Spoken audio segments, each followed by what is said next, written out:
Hello students, welcome to my YouTube channel maths मिल। आज हम क्लास 10th मैथ्स का PT1 का सैम्पल पेपर सॉल्व करेंगे। ये सैम्पल पेपर न्यू पैटर्न पर बेस्ड है। जैसा कि आप सबको पता है कि काफ़ी सारे टॉपिक्स ऐसे हैं जो CBSE ने डिलीट कर दिए हैं क्लास 10th के सिलेबस में से। ठीक है, तो उन टॉपिक्स को इस पेपर में इंक्लूड नहीं किया गया है।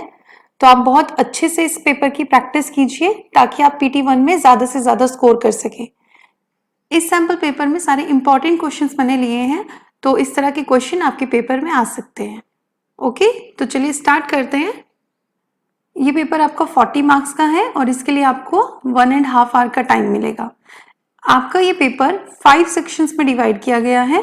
ठीक है, सेक्शन ए में 8 क्वेश्चंस होंगे 1 मार्क के। सेक्शन बी में 2 क्वेश्चंस होंगे 2 मार्क्स के। ठीक है, इसी तरह से सेक्शन सी में 4 क्वेश्चन होंगे 3 मार्क्स के और एक इंटरनल चॉइस होगी, यानी कि आपको ऑप्शन दिया होगा, 2 क्वेश्चंस दिए होंगे, आप चाहो तो फर्स्ट वाला अटेम्प्ट कर सकते हो या सेकेंड वाला। ठीक है, इसी तरह से सेक्शन डी में भी 2 क्वेश्चंस होंगे 4 मार्क्स के और इसमें भी एक इंटरनल चॉइस होगी। ठीक है, सेक्शन ई में 2 केस स्टडी बेस्ड क्वेश्चंस हैं जो कि 4 मार्क्स के। ओके, तो स्टार्ट करते हैं सेक्शन ए से। Question number 1 is if alpha and 1 by alpha are the zeros of 4x square minus 17x plus k minus 4 then find the value of k। हमें k की value find करनी है अगर alpha and 1 by alpha zeros हैं इस given polynomial के। ठीक है, जब भी हमें इस तरह से जीरोस दिए होते हैं कि एक जीरो दूसरे का रेसिप्रोकल होता है, तो उस केस में हम हमेशा प्रोडक्ट ऑफ जीरोस कंसीडर करते हैं। ठीक है, सो हम लिख सकते हैं हियर, अगर हम इसके कंपेयर करें इस पॉलिनोमियल को standard form of quadratic polynomial से। ठीक है, क्या है standard form of quadratic polynomial? ax square plus bx plus c।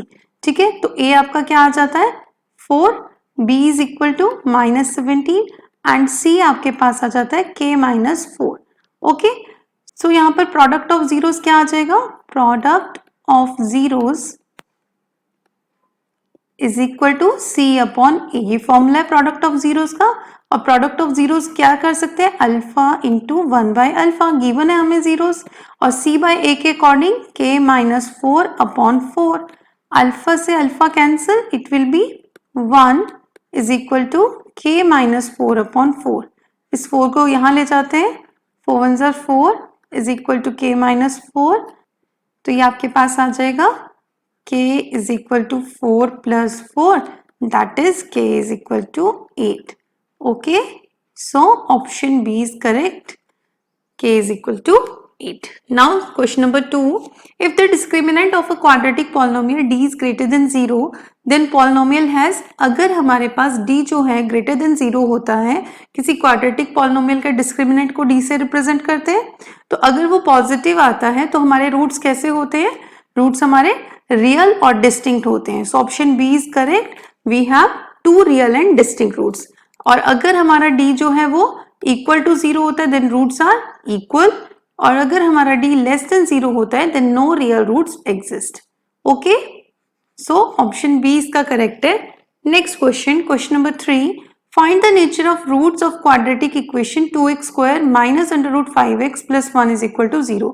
अब हमें इसमें नेचर ऑफ रूट्स फाइंड करना है, तो हम नेचर ऑफ रूट्स किसकी हेल्प से फाइंड करते हैं? डी की हेल्प से।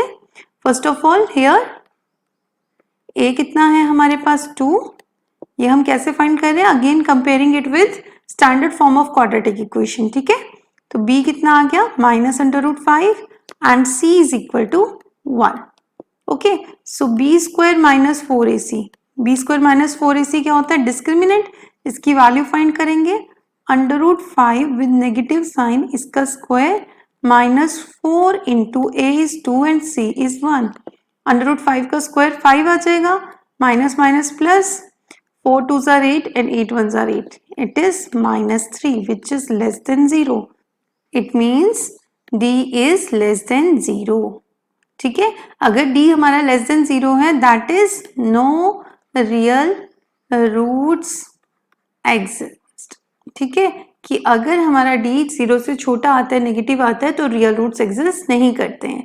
सो ऑप्शन सी इज करेक्ट। ठीक है, next question, question number 4, if a pair of linear equation in 2 variable is consistent, कि अगर हमारे पेयर ऑफ लीनियर इक्वेशन जो है कंसिस्टेंट होता है, देन लाइंस जो उनको रिप्रेजेंट कर रही है वो कैसी होगी? जब हमारा कंसिस्टेंट सॉल्यूशन होता है इट मींस सॉल्यूशन एग्जिस्ट करता है, तो उस केस में हमारी इंटरसेक्टिंग लाइंस भी हो सकती है और कोइंसिडेंट भी हो सकती है, ठीक है। अगर सिर्फ इंटरसेक्टिंग बोलेंगे तब भी सॉल्यूशन आता है, कोइंसिडेंट में भी सॉल्यूशन आता है, तो दोनों केसेस को हम कंसिस्टेंट सॉल्यूशन बोलते हैं, ठीक है। तो इसमें होगा option D. Now question number 5, graphically the pair of equation, ये आपको पेयर ऑफ इक्वेशन दिया हुआ है और हमें बताना है ये कैसी इक्वेशंस होंगी, इनकी जो लाइंस बनेगी वो कैसी बनेगी। सो फर्स्ट ऑफ ऑल हमें क्या फाइंड करना पड़ेगा, a1 अपॉन a2, ठीक है। x के कॉफिशिएंट को a1 और a2 बोलते हैं, तो फर्स्ट इक्वेशन में x का कॉफिशिएंट 1 है और सेकेंड इक्वेशन में x का कॉफिशिएंट 2 है, सो 1/2। b1 अपॉन b2 होता है y के कॉफिशिएंट्स, ठीक है। तो y का कॉफिशिएंट फर्स्ट इक्वेशन में 2 है और सेकेंड इक्वेशन में 4 है, so this is also 1/2। Then हमारा आता है c1 upon c2। c1 upon c2 होता है कांस्टेंट टर्म, तो फर्स्ट इक्वेशन में कांस्टेंट टर्म है -4 और सेकेंड में है -12, दैट इज माइनस से minus cancel, 4 1 are 4, 4 3 are 12, that is 1/3।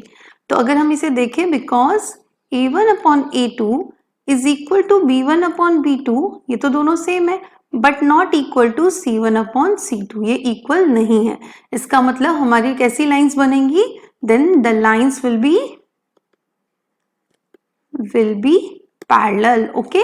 तो इस केस में हमारी पैरेलल लाइंस बनेंगी, ठीक है। So option B is correct. Now question number 6, find the LCM of smallest 1 digit composite number and smallest 2 digit composite number, ठीक है। आपको बताना है, एलसीएम लेना है स्मॉलेस्ट 1 डिजिट कंपोजिट नंबर का और स्मॉलेस्ट 2 डिजिट कंपोजिट नंबर।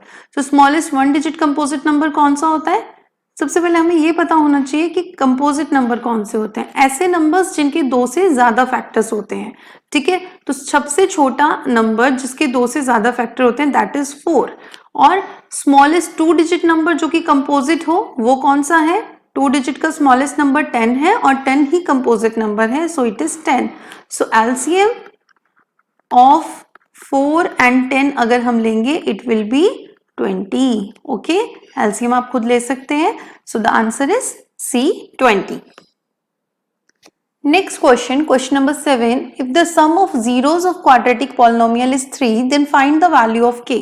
कि हमें दिया हुआ है इस क्वाड्रेटिक पॉलिनोमियल के जीरोस का सम 3 है, तो हमें k की वैल्यू फाइंड करनी है। अब हमें पता है कि सम ऑफ जीरोस कैसे फाइंड करते हैं, sum of zeros is equal to -b/a, ठीक है। अगर हम इसमें देखें तो this is your a, this one is b and this one is c, ठीक है। तो सम ऑफ जीरोस कैसे निकालेंगे, -b/a, और वो किसके इक्वल दिया है, 3 के equal. 3 is equal to -b that is minus of -k upon a that is 3, okay. Minus minus plus हो जाएगा, इस 3 को हम इधर ले जाते हैं मल्टीप्लाई करने के लिए, सो 3 3s are 9, this implies k is equal to 9, okay, so option C is correct. Question number 8, for what value of k the lines represented by equation 3x minus y minus 5 is equal to 0 and 6x minus 2y minus k is equal to 0 are parallel। ये equation parallel कब होंगी, k की किस value के लिए ये equation parallel होंगी, हमें ये बताना है, ठीक है। तो कैसे करेंगे, first of all we have to find a1 upon a2 that is 3 upon 6 which is equal to 1/2, b1 upon b2 y के कॉफिशिएंट -1 अपॉन -2, माइनस से minus cancel that is 1/2, and c1 upon c2 देखें तो ये आ रहा है -5 upon -k, minus से minus cancel, this is 5 upon k, ठीक है।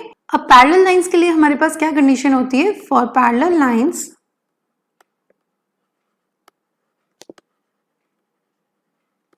a1 upon a2 is equal to b1 upon b2 but should not be equal to c1 upon c2, ठीक है। तो ये पैरेलल लाइंस की कंडीशन है। अब इसमें देखिए 1/2 a1 upon a2 is equal to 1/2 b1 upon b2, ये तो इक्वल ही है but not equal to c1 upon c2 that is 5/k। हम इन दोनों टर्म्स को ले लेते हैं टेकिंग लास्ट 2 टर्म्स, ठीक है। तो 1/2 should not be equal to 5/k, ठीक है। तो इनको क्रॉस मल्टीप्लाई कर देते हैं, k should not be equal to 5 2s are 10, यानी कि k की कोई भी वैल्यू हो सकती है except 10, so option C is correct. Now section B में आपके दो क्वेश्चंस हैं, 2 questions of 2 marks each. So first question is we have given HCF of 196 and 84, that is 28, and we have to find the LCM of these two numbers. ठीक है, for this we have formula, we know that क्या formula है हमारे पास, HCF of two numbers A and B into LCM of two numbers A and B is equal to product of these two numbers A into B. ठीक है, तो HCF हमें कितना दिया है 28 and we have to find LCM. ठीक है, और नंबर्स क्या दिए 196 into 84. सो LCM कितना आ जाएगा, हम इस 28 को ट्रांसपोज करके डिनोमिनेटर में ले जाते हैं तो 196 into 84 अपॉन 28. ओके, कैंसिल कर लेते हैं, 14 2s are 28 and 14 6s are 84, 2 3s are 6 and LCM आपके पास आ गया 196 into 3, it is 588. Okay, this is very important question, बहुत बार एग्जाम में क्वेश्चन आता है, या मतलब सेम क्वेश्चन नहीं, इस पर बेस्ड क्वेश्चन आते हैं, इस फॉर्मूला पर बेस्ड, तो आप अच्छे से प्रैक्टिस करेंगे. Okay, now question number 10, find a quadratic polynomial whose zeros are. आपको एक क्वाड्रेटिक पॉलिनोमियल बताना है जिसके जीरोस हमें दिए हुए हैं. तो first of all quadratic polynomial बनाने के लिए हमें क्या क्या चाहिए होता है, sum of zeros and product of zeros. तो सम ऑफ जीरोस के लिए इन दोनों को प्लस कर लेंगे, 3 plus under root 5 upon 5 plus 3 minus under root 5 upon 5. हमारे ये डिनोमिनेटर सेम है तो हम डायरेक्ट ऐड कर सकते हैं, एलसीएम डायरेक्ट 5 ही आ जाएगा. 3 plus under root 5 plus 3 minus under root 5. Under root 5 से under root 5 cancel, 3 plus 3 6 upon 5. Okay, and product of zeros, it is 3 plus under root 5 upon 5 into 3 minus under root 5 upon 5. इन दोनों को multiply करना है. ठीक है, तो ये क्या बन गया, a plus b into a minus b, that is a square minus b square. तो यहाँ हो जाएगा 3 का स्क्वायर माइनस अंडर रूट 5 का स्क्वायर. ठीक है, आइडेंटिटी हमने यूज की एंड 5 5s are 25. इन दोनों 5 को हमने मल्टीप्लाई कर दिया. 3 3s are, अब हमारे पास क्या आ गया स्क्वायर करके 9 माइनस अंडर रूट 5 का square 5 upon 25. 9 minus 5 is 4 upon 25. ठीक है, नाउ क्वाड्रेटिक पॉलिनोमियल कैसे हम बना सकते हैं, quadratic polynomial is equal to x square minus sum of zeros. इसे हम s से भी लिख देते हैं, s इंटू एक्स कर देते हैं, या sum of zeros into x plus product of zeros which can be written as plus p. Okay, तो x square minus 6/5x plus 4 upon 25. हम चाहें तो 21/25 कॉमन ले सकते हैं और पूरे को 25 से मल्टीप्लाई कर सकते हैं. हमने ऐसा समझ लो कि हमने पूरे को 25 से मल्टीप्लाई भी कर दिया, डिवाइड भी कर दिया. डिवाइड किया वो बाहर आ गया, मल्टीप्लाई करेंगे तो आ जाएगा 25x स्क्वायर माइनस, जब मल्टीप्लाई करेंगे तो 5 से 25 5 टाइम्स कैंसिल होगा, 5 6 are 30x एंड 25 से 25 कैंसिल हो जाएगा plus 4. So this is your required quadratic polynomial. Okay, next section, section C. Section C में 4 क्वेश्चंस हैं, 3 मार्क्स के. Okay, so question number 11 is find the value of k for which quadratic equation this has equal roots. हमें k की value find करनी है कि इस quadratic equation के इक्वल रूट्स हों. तो कैसे कर सकते हैं, first of all for equal roots हमें पता है इक्वल रूट्स कब होते हैं, d should be equal to 0, that is b square minus 4ac should be equal to 0.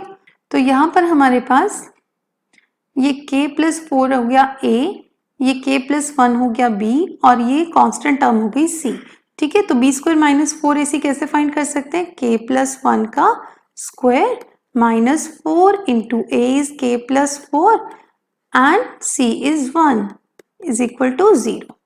ठीक है, k plus 1 whole square, identity use होगी a plus b whole square, that is a square plus b square plus 2ab।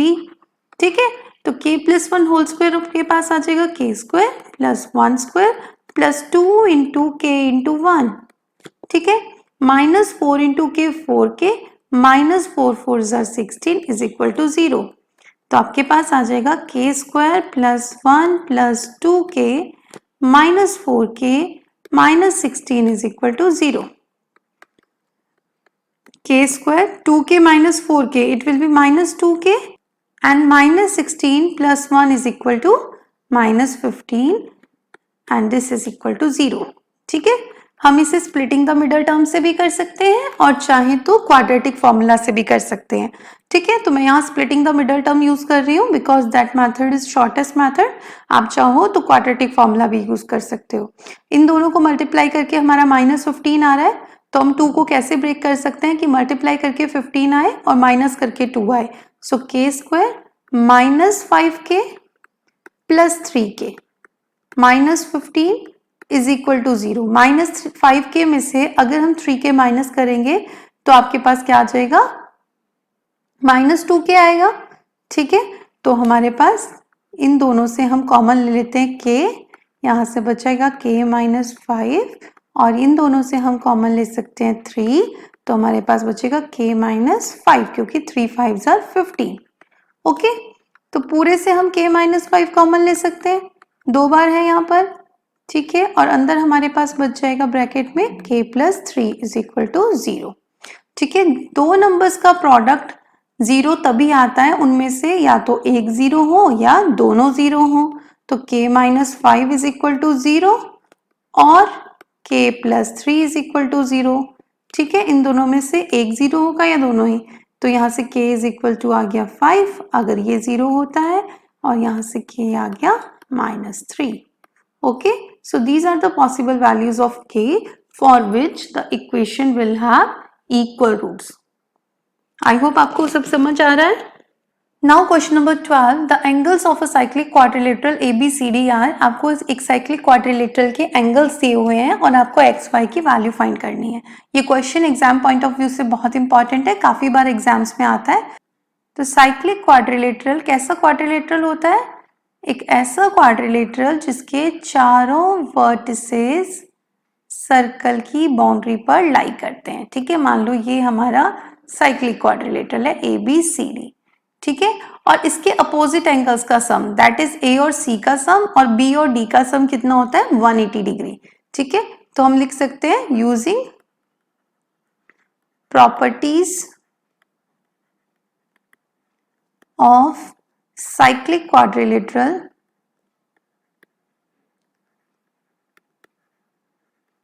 मैंने आपको बताया इसके opposite angles का sum कितना होता है 180 डिग्री। तो हम लिख सकते हैं angle A plus angle C is equal to 180 degree and angle B plus angle D is also equal to 180 degree. ठीक है, तो यहां से हम इक्वेशन बना लेंगे। एंगल A कितना है 6x प्लस 10 प्लस C कितना है x plus y is equal to 180 degree.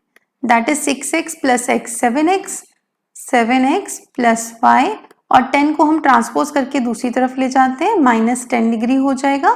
तो ये आपके पास आ जाएगा 7x plus y is equal to 170 degree. Name it as equation 1। Similarly angle B plus D का सम भी 180 होगा। तो एंगल B कितना है 5x degrees plus 3y minus 10, this is the value of angle D is equal to 180 degree. ठीक है, तो यहाँ पर हम क्या लिख सकते हैं 5x प्लस 3y माइनस 10 उधर जाके प्लस हो जाएगा तो it will be 190 degree. Name it as equation 2। अब इक्वेशन 1 और 2 में या तो हमें x के कोफिशिएंट्स को सेम करना पड़ेगा या y के कोफिशिएंट को, अगर हम इसमें एलिमिनेशन मेथड लगाना चाहते हैं तो हम क्या करते हैं मल्टीप्लाई करते हैं, मल्टीप्लाइंग इक्वेशन 1 बाय 3। ठीक है, अगर हम इसे 3 से मल्टीप्लाई कर दें तो y के कोफिशिएंट्स हमारे सेम हो जाएंगे। दैट इज 7 3s आर, हम 3 से मल्टीप्लाई कर रहे हैं 21x plus 3y and 17 3s are 51, तो 510 डिग्रीज। ठीक है, ये हो गई हमारी इक्वेशन 1 और इक्वेशन 2 हमारे पास थी 5x plus 3y is equal to 190। ठीक है, सब्ट्रैक्ट कर लेते हैं। क्योंकि साइन सेम है तो वो साइन चेंज करने के लिए, ताकि y से y कैंसिल हो जाए, हम सब्ट्रैक्ट करेंगे. सो ऑन सब्ट्रैक्टिंग 3y से 3y कैंसिल हो जाएगा. 21x minus 5x it will be 16x and 510 minus 190 is this is equal to 320 degrees. ठीक है, तो x आपके पास आ गया 320 डिग्री अपॉन 16. 16 2 ज़ा 32 एंड 0, सो x कितना आ गया 20 degree. Now put the value of x in equation 1 और इक्वेशन 2 किसी में पुट कर सकते हैं. Put x is equal to 20 degree in equation 2 में पुट कर लेते हैं. ठीक है, सो 5 into 20 plus 3y is equal to 190, that is 3y is equal to 190. 25 ज़ा 100 और ये 100 इधर जाके नेगेटिव हो जाएगा तो minus 100.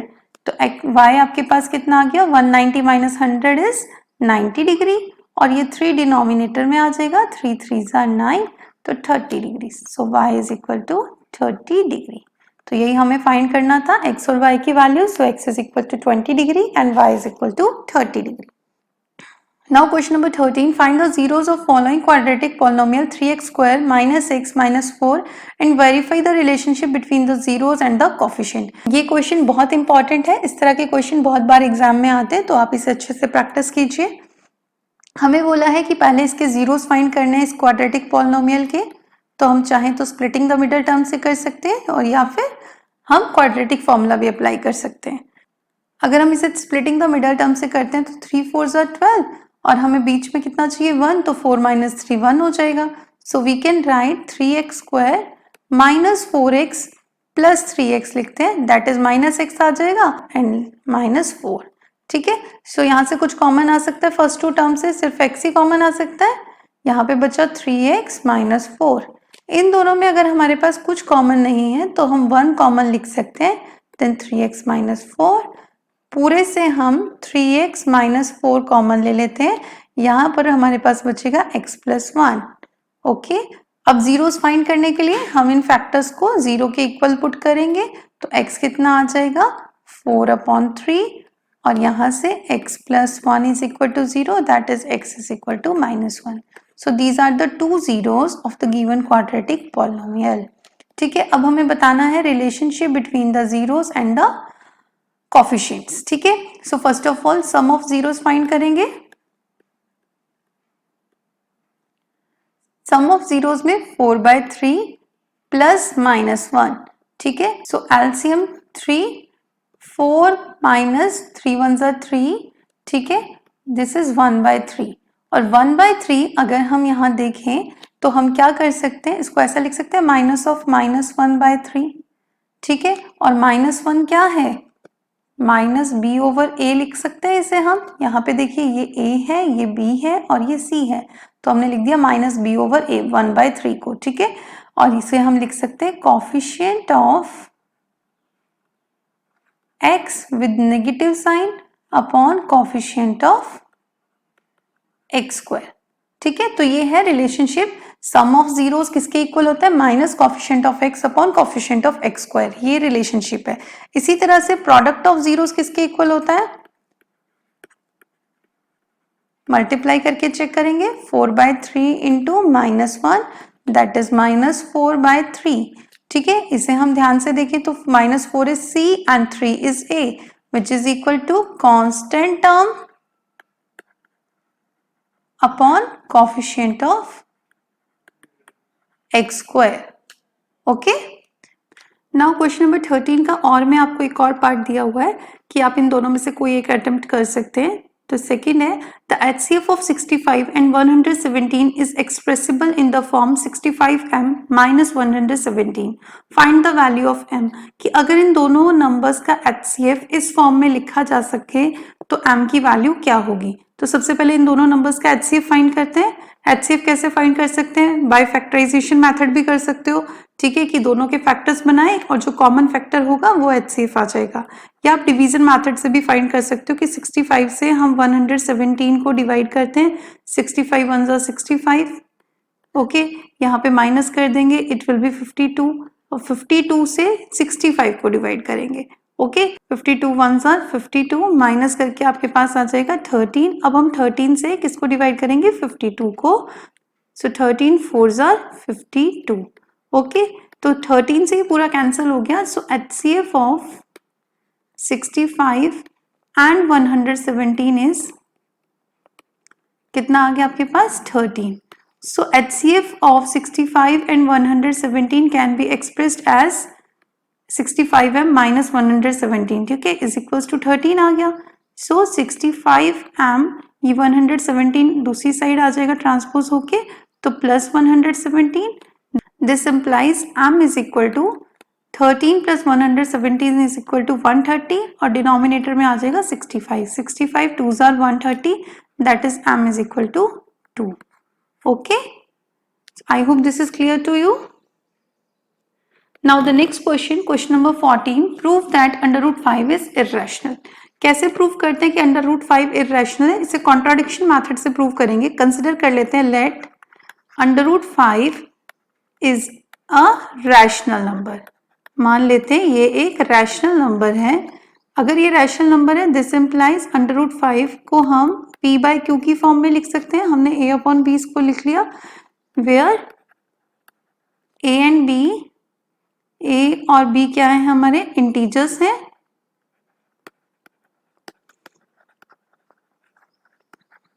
And also coprime numbers. ठीक है कि को प्राइम नंबर्स भी हैं, यानी कि को प्राइम नंबर्स कौन से नंबर्स होते हैं जिनका कॉमन फैक्टर 1 होता है।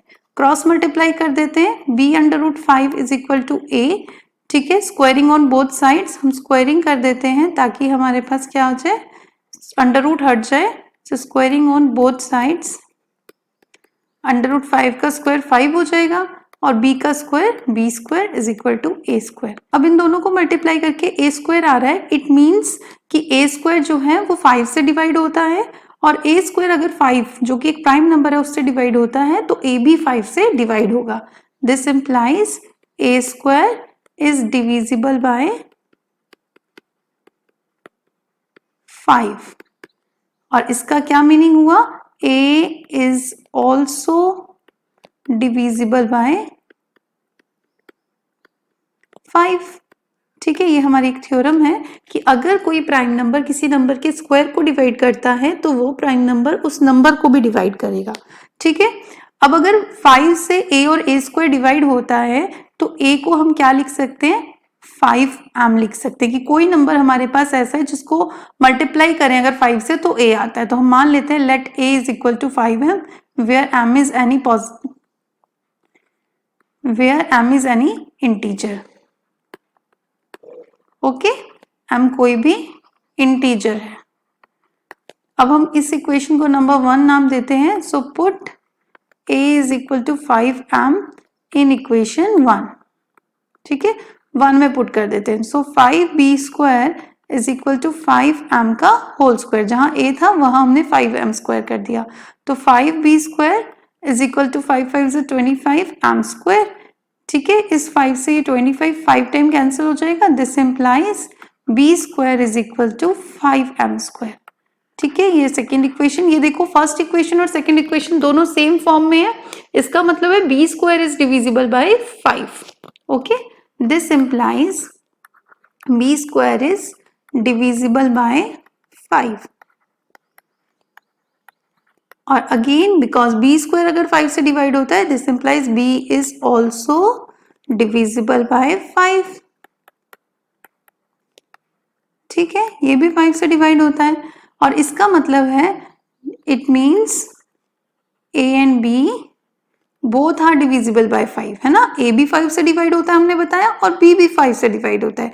It means a and b both have 5 as their common factor, कि इन दोनों का कॉमन फैक्टर क्या है, 5 है कॉमन फैक्टर। ठीक है, बट हमने क्या बोला था कि a और b कैसे नंबर है, coprime number, but a and b are coprime numbers. तो इसका मतलब हमने जो बात कंसिडर की थी वो तो रॉन्ग हो गई।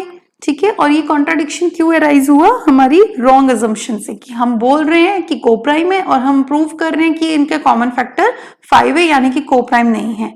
सो दिस कॉन्ट्राडिक्शन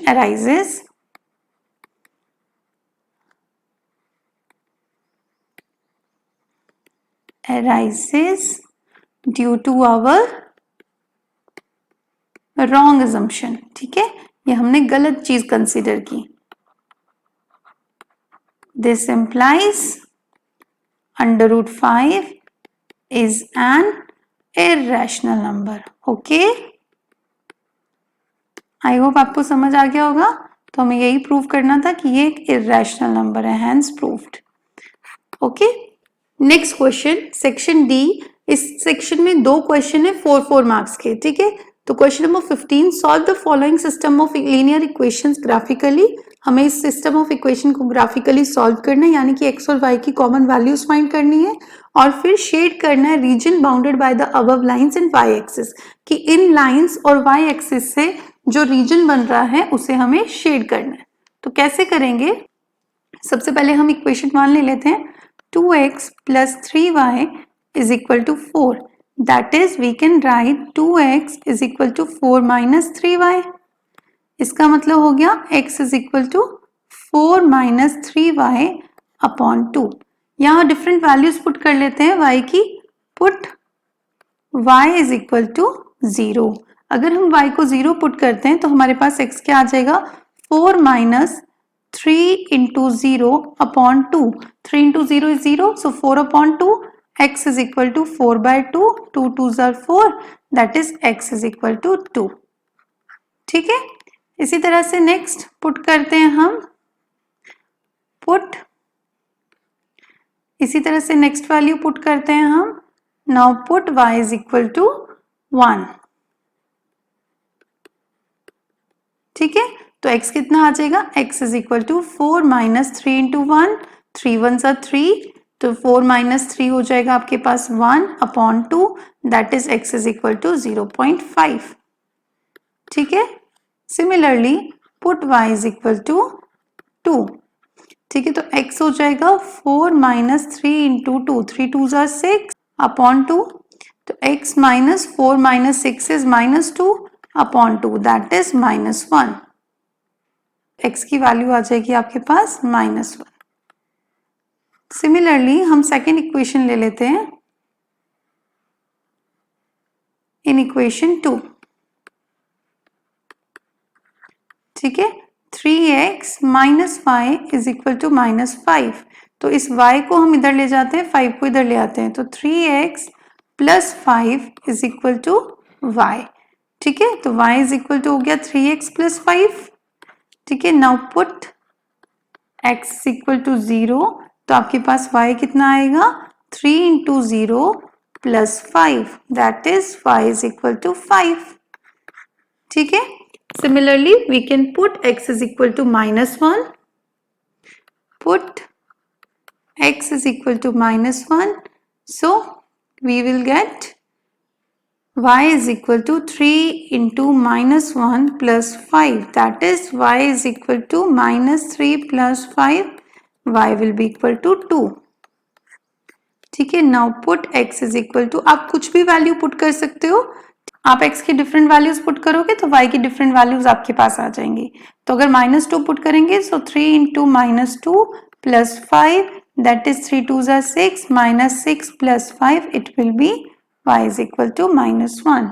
ओके, तो वैल्यूज हमारे पास आ गई. सो फॉर इक्वेशन 1 हमने y की डिफरेंट वैल्यूज ली 0, 1 एंड 2, और x हमारे पास आ गया 2, 0.5 and -1. Similarly for equation 2 we have taken different values of x, that is 0, -1, -2, और हमारे पास y की वैल्यूज आ गई 5, 2, -1. ओके, अब हम ग्राफ प्लॉट करेंगे इन वैल्यूज से.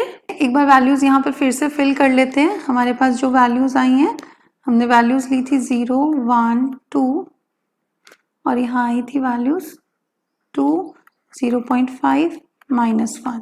और यहाँ लिया था 0, -1, -2, तो यहाँ पर वैल्यूज आई हैं 5, 2 एंड -1।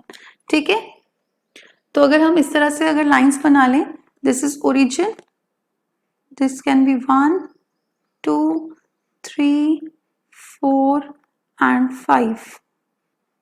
ठीक है, यहाँ एक्स एक्सिस है, ये वाई एक्सिस है। ठीक है, 1, 2, 3, 4, 5, 4 will be here. Now -1, -2, -3, -4। ठीक है, और इस साइड भी -1, -2, -3। ठीक है, अब हमारे पास आ जाएगा, वैल्यूज को पुट करेंगे 2 0, 2 0 x पर 2 y पर 0, सो दिस इज 2 0, 0.51, तो x 0.5, 0 और 1 के बीच में, और 1 ये यहाँ कहीं आएगा 0.51।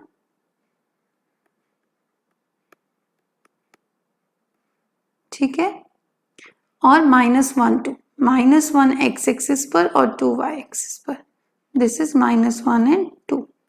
ठीक है, तो इनको ज्वाइन कर देते हैं एक स्ट्रेट लाइन के थ्रू। आप कॉपी पर इनको ज्वाइन कर देते हैं एक स्ट्रेट लाइन की हेल्प से। इन सभी पॉइंट्स को ज्वाइन कर देंगे with the help of a straight line. Notebook पर आप स्केल यूज करके इजीली बना सकते हैं। ठीक है, और इक्वेशन क्या थी इस लाइन की, 2x + 3y = 4। Okay, similarly second equation के पॉइंट्स हमारे पास है 0 5, that is x0 y5 0 5, -1 2, x -1 और 2, ये सेम पॉइंट आ जाएगा जो हम ऑलरेडी ये वाला पॉइंट ले चुके हैं, -1 2, एंड थर्ड इज -2 एंड -1, -2 -1 यहाँ पर आ रहा है।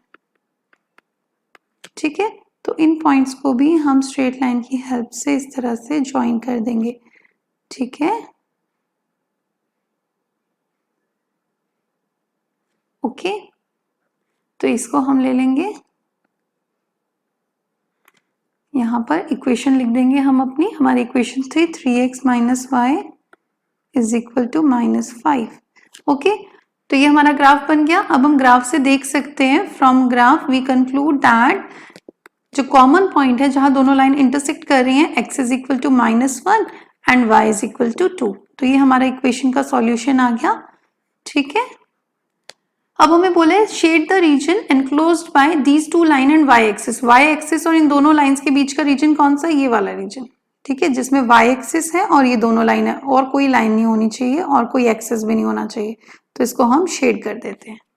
Okay, I hope this is clear to you. Now the next question, question number 16, this is also 4 marks. इसमें आपको ऑप्शन दिया हुआ है, आप कोई भी एक अटेम्प्ट कर सकते हैं। क्वेश्चन नंबर 16 में आपको बोले find the roots of the following equation. इस इक्वेशन के रूट्स फाइंड करने हैं। सो 1/2x - 3 + 1/x - 5 = 1। ठीक है, क्या करते हैं, एलसीएम ले लेते हैं, 2x - 3 × x - 5। ठीक है, एलसीएम आ गया। जब हम डिनोमिनेटर से डिनोमिनेटर को डिवाइड करेंगे तो 2x - 3 से 2x - 3 कैंसिल हो जाएगा और 1 से मल्टीप्लाई हो जाएगा x - 5।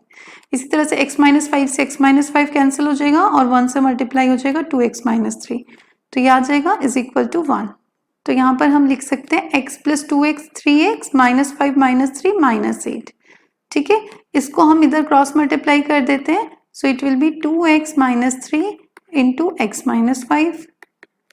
ओके, और सिंप्लीफिकेशन करने पर हमारे पास आ जाएगा 2x से मल्टीप्लाई करेंगे एक बार x - 5 को, देन -3 से भी x - 5 को। Okay, so it will B 3x - 8 = 2x square minus, एक बार हमने x से किया, दूसरी बार 5 से, 5 2 = 10x minus 3 × x 3x and 3 × 5 + 15. Okay, so it will be 3x - 8 = 2x square minus 13x plus 15. Okay, सो अगर हम इन दोनों को भी ट्रांसपोज करके दूसरी साइड ले जाते हैं तो 2x square minus 13x minus 3x minus 16x and +15 +8 +23 is equal to 0। तो सबसे पहले हम यहाँ d फाइंड कर लेते हैं। d की वैल्यू आएगी b² - 4ac। ठीक है, डिस्क्रिमिनेंट फाइंड कर लेते हैं। तो ये हमारा a है, ये b है और ये c है। तो b² 16² - 4 into a is 2 and c is 23. This is 256 and 4 2s are 8. 8 into 23 is equal to, this is 184. On subtraction we will get here 72. ठीक है, which is greater than 0, so roots are real and distinct. तो हम इसके roots find करेंगे using quadratic formula. x is equal to -b plus minus √d upon 2a। ठीक है, सो -b क्या है, minus of -16, we can write x is equal to minus of -16 plus minus √72 upon 2 into a हमारे पास कितना था, 2। ठीक है, सो 2 into 2, so plus 16 plus minus √72 we can write it as 36 into 2। ठीक है, तो 36 का स्क्वायर रूट होता है 6। ठीक है, तो हमारे पास आ जाएगा 16 प्लस माइनस 6 √2 अपॉन 4। पूरे से हम 2 कॉमन ले लेते हैं, यहाँ पे बच गया 8 प्लस माइनस 3 √2 अपॉन 4। 2 से 4 2 times cancel, that is x की वैल्यू क्या आ गई, 8 plus 3 √2 upon 2 and 8 minus 3 √2 upon 2। Okay, इसे फर्दर सिंप्लीफाई नहीं कर सकते, बस यही हमारा आंसर है। इसी क्वेश्चन में आपको एक और ऑप्शन दिया हुआ है कि आप दोनों में से कोई भी अटेम्प्ट कर सकते हैं।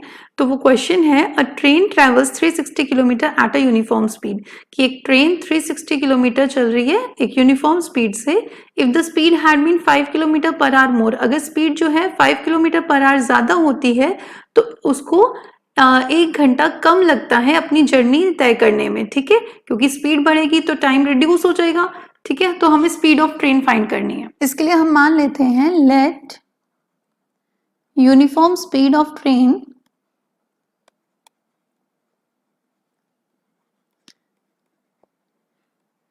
B x kilometre per hour. ठीक है, और हमें कितना डिस्टेंस कवर करना है, 360 किलोमीटर। ठीक है, टोटल डिस्टेंस कितना है,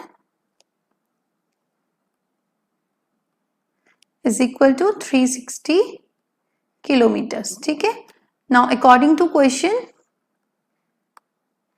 हमें बोला है कि अगर हम 360 किलोमीटर डिस्टेंस जाते हैं x किलोमीटर पर आवर की स्पीड से तो हमें टाइम जो है वो ज्यादा लगेगा। हमें पता है time is equal to distance upon speed. ठीक है, यही होता है। तो यहाँ पर टाइम निकाल लेते हैं, डिस्टेंस 360 किलोमीटर। ठीक है, और स्पीड कितनी है, x किलोमीटर पर आवर। दूसरी बार डिस्टेंस तो सेम है बट स्पीड हम बढ़ा लेते हैं x + 5। और पहले टाइम ज्यादा लग रहा था, अब कितना टाइम लग रहा है, अगर दोनों टाइम को डिफरेंस करें तो 1 घंटा कम लग रहा है। ठीक है, मान लो पहले 6 आवर्स लग रहे थे तो अब 5 आवर्स लगेंगे, तो दोनों का डिफरेंस कितना है, 1 आवर। अब इसे सिंप्लीफाई कर लेते हैं, जैसे पिछले क्वेश्चन में हमने किया था। एलसीएम ले लेते हैं, x × x + 5। तो 360 को एक बार x + 5 से मल्टीप्लाई हो जाएगा, -360 × x इज इक्वल टू 1। ठीक है, so it will B 360x plus 360 into 5, 1800 minus 360 into x upon x into x, x square plus 5x is equal to 1। 360x से 360x कैंसिल, तो आपके पास इसको इधर ले जाते हैं, मल्टीप्लाई कर देते हैं। ठीक है, तो हो जाएगा x square plus 5x is equal to 1800। That is quadratic equation बन जाएगी, x square plus 5x minus 1800 is equal to 0। ठीक है, so this is our a, b and c। So discriminant find कर लेते हैं, b² - 4ac। b² that is 5² minus 4 into a is 1 and c is -1800। 5 का square 25, 18 4s are 72 plus 7200 that is 7225। ठीक है, which is greater than 0, it means roots are real and distinct. ठीक है, अगर d हमारा 0 से बड़ा आता है तो हमारे रूट्स कैसे होते हैं, रियल एंड डिस्टिंक्ट। तो अब हम x कैसे फाइंड करेंगे? Using quadratic formula minus b plus minus under root d upon 2a, that is minus b यानी कि minus of that is minus 5 plus minus under root 7225 upon 2a, a की value 1 थी, so minus 5 plus minus 7225 का under root होता है 85 upon 2, that is minus 5 plus 85 upon 2 and minus 5 minus 85 upon 2। ठीक है, तो 85 से माइनस 5 करेंगे that is 80 upon 2 and minus 90 upon 2 on division, यहाँ पे आ जाएगा 40 और यहाँ आ जाएगा 45, सो इट इज 40 एंड माइनस 45। ठीक है, but the speed of train can not be negative because speed of train can not be negative, this, so we reject minus 45. okay, so speed of train और uniform speed of train कितनी आ गई हमारे पास? x थी 40 kilometre per our. Okay, now section E. Section E में दो case study based question है और दोनों 4 मार्क्स के हैं। तो question number 17, in the below given layout the design and measurement has been made such that area of 2 bedrooms and kitchen together is 95 square metre. आपको ये एक लेआउट दिया हुआ है किसी घर का और आपको बोला है कि 2 बेडरूम और एक किचन का टोटल एरिया जो है वो 95 स्क्वायर मीटर के इक्वल है। तो हमें सबसे पहला क्या क्वेश्चन दिए? Form the pair of linear equation in 2 variable from this situation. हमें लीनियर इक्वेशन फॉर्म करनी है। ठीक है, तो आपको पता है एक बेडरूम का area length into breadth that is x into 5, दूसरे बेडरूम का एरिया भी सेम ही होगा, ये आपकी 5 है और ये वाली साइड x रहेगी, और किचन का एरिया यहाँ ये y है और इसके सामने ये 5 है तो यहाँ भी 5 मीटर होगा। ठीक है, so according to first condition we know that area of rectangle is equal to length into breadth। तो फर्स्ट कंडीशन के अकॉर्डिंग बेडरूम 1 का area 5 into x 5x, bedroom 2 का area 5 into x 5x and kitchen का area 5y। इन तीनों का sum कितना आता है? 95 square metre, that is 5x plus 5x 10x plus 5y is equal to 95। This is equation 1। अब सेकेंड इक्वेशन हम कहाँ से बनाएंगे? हमें पता है ये पूरा 15 मीटर है और ये सामने वाली अपोजिट साइड जो है इसको हमें दिया हुआ है x प्लस 2 प्लस वाई। ठीक है, because this is a rectangle तो ये दोनों साइड्स इक्वल होंगी। तो according to second condition it will be x plus 2 plus y is equal to 15, that is x plus y is equal to 15 minus 2 which is equal to 13। ठीक है, सो आपकी equation कौन सी करेक्ट है? B part, 10x plus 5y 95 and x plus y is equal to 13। Second question, find the length of outer boundary of the layout. इस layout की outer boundary की length find करनी है। सो आउटर बाउंड्री की length का मतलब है हमें पैरीमीटर फाइंड करना है। सो पैरीमीटर रेक्टेंगल का कैसे फाइंड करते हैं? 2 इंटू लेंथ प्लस ब्रेथ। ठीक है, तो इसकी लेंथ हमें दी हुई है 15 मीटर और ब्रेथ हम यहां से फाइंड कर सकते हैं। This is 5 plus 5 plus 2 that is, ये ब्रेथ कितनी हो गई? 12 मीटर। ठीक है, सो 2 into 15 plus 12, 15 plus 12 that is 27, 27 twos are 54 meters। okay, so the total length of the boundary is 54 meter। C part, find the area of each bedroom kitchen in the layout। अब area of bedroom और kitchen निकालना है, इसके लिए हमें equation solve करनी पड़ेगी क्योंकि बेडरूम का एरिया निकालने के लिए x चाहिए हमें और किचन का एरिया निकालने के लिए हमें y चाहिए। ठीक है, तो हमारे पास जो दो इक्वेशन आई थी, फर्स्ट इक्वेशन हमारे पास थी 10x plus 5y is equal to 95। Throughout हम 5 से डिवाइड कर देते हैं, डिवाइडिंग बाय 5।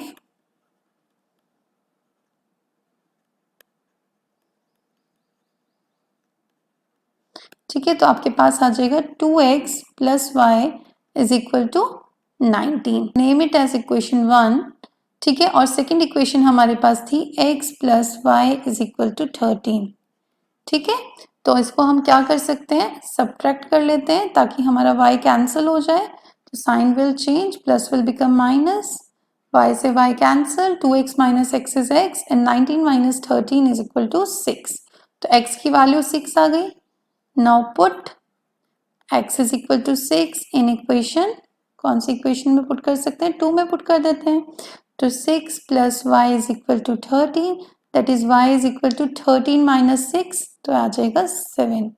ठीक है, तो आपको पूछा है एरिया ऑफ बेडरूम, बेडरूम का एरिया कितना हो जाएगा, length into breadth, that is 5 into x, 5x, तो ये हो जाएगा 5 into 6 which is 30 square metres. ठीक है, और एरिया ऑफ किचन, ये भी लेंथ इंटू ब्रेथ होगा, that is 5 into y, that is 5 into 7 which is equal to 35 square metres.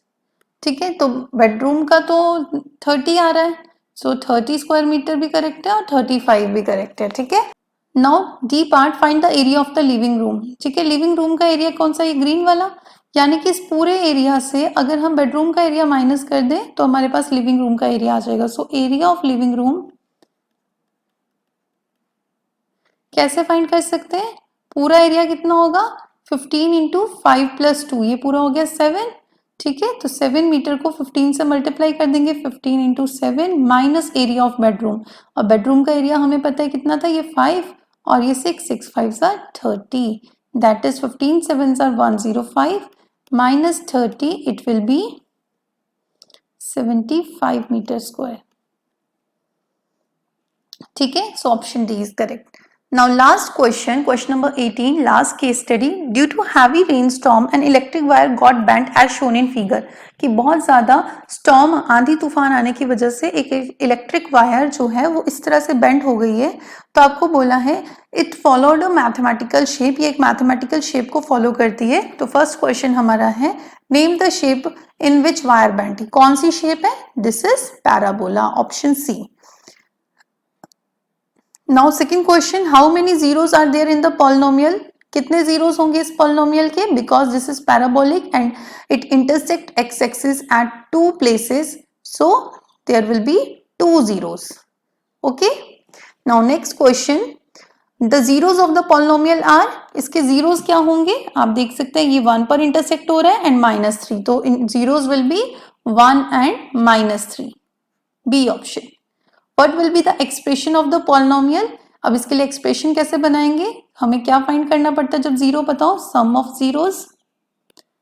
ठीक है, -3 plus 1 that is -2 and product of zeros